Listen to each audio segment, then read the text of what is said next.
పక్కనే అనంతపూర్లో Kia motor తీసుకొచ్చా నేను. కొన్ని వందల మందికి ఉద్యోగాలు వచ్చాయి, సంపద వచ్చింది, ఆస్తులు విలువ పెరిగాయి. దుర్మార్గుడు వచ్చాడు, అక్కడొచ్చే యాంక్చరీ ఇండస్ట్రీస్ అన్ని పారిపోయే పరిస్థితికి వచ్చింది. ఇవే కాదు, ఈరోజు మీరు చూస్తే నేను ఆ రోజు రాయలసీమలో ఎలక్ట్రానిక్ హబ్గా తయారు చేయాలని తిరుపతి కేంద్రంగా టీసీఎల్ కానీ, హీరో మోటార్స్ కానీ, జోహో కానీ, సెల్కాన్ కానీ, కార్బన్, డిక్సన్ ఇలాంటి కంపెనీని తీసుకొచ్చా. ఆటోమొబైల్ హబ్గా తయారు చేయాలని అపోలో టైర్స్ ని, హీరో మోటార్స్ ని, కియా మోటార్స్ ని తీసుకొచ్చా. ఇప్పుడు ఏమన్నా ఒక్క ఇండస్ట్రీ వచ్చేట ఎక్కడన్నా పేపర్లో చదివారా మీరు? ఇక్కడే రాయలసీమ స్టీల్ ఫ్యాక్టరీ కూడా కడపలో రావాలని నేను ప్రారంభం చేశా. అదే నేను ఉంటే 5 ఏళ్లలో రాయలసీమ స్టీల్ ఫ్యాక్టరీ కూడా వచ్చేసే. తమ్ముళ్ళు, ఈయన వచ్చాడు, మళ్ళా దానికి రిబ్బన్ కట్ చేశాడు, మళ్ళా ఫౌండేషన్ వేశాడు. కానీ ఏమీ కాల, మళ్ళీ ఆ స్టీల్ ఫ్యాక్టరీ పూర్తి చేసే బాధ్యత తెలుగుదేశం పార్టీదేనని చెప్పి నేను మీకు తెలియజేస్తున్నా. కియా మోటార్లు అయితే 10 లక్షల కార్లు తిరుగుతున్నాయి రోడ్డు మీద. అది చూసినప్పుడు నేనే జ్ఞాపకం వస్తా.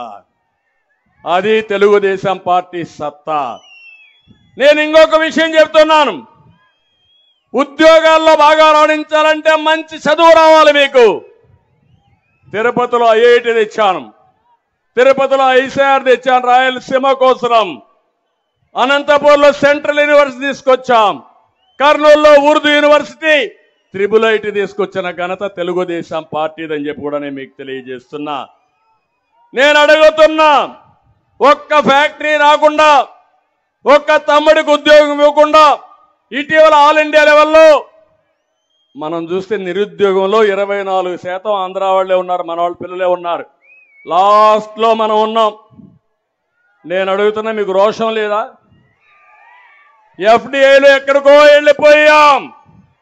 మళ్ళీ యువతకు పిలిపిస్తున్నా, తమిళు 90 రోజులు 3 నెలలు సైకిల్ ఎక్కండి, తెలుగుదేశం జనసేన జెండా పట్టుకోండి, ఊరూరు తిరగండి, ప్రజా చైతన్యం తండి, మీ భవిష్యత్తు నా గ్యారంటీ.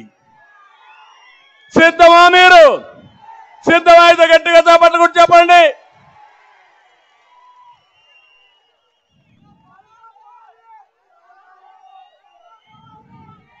వస్తా, సైకో పోతేనే ఇవన్నీ అవుతాయి, అది కూడా వస్తా.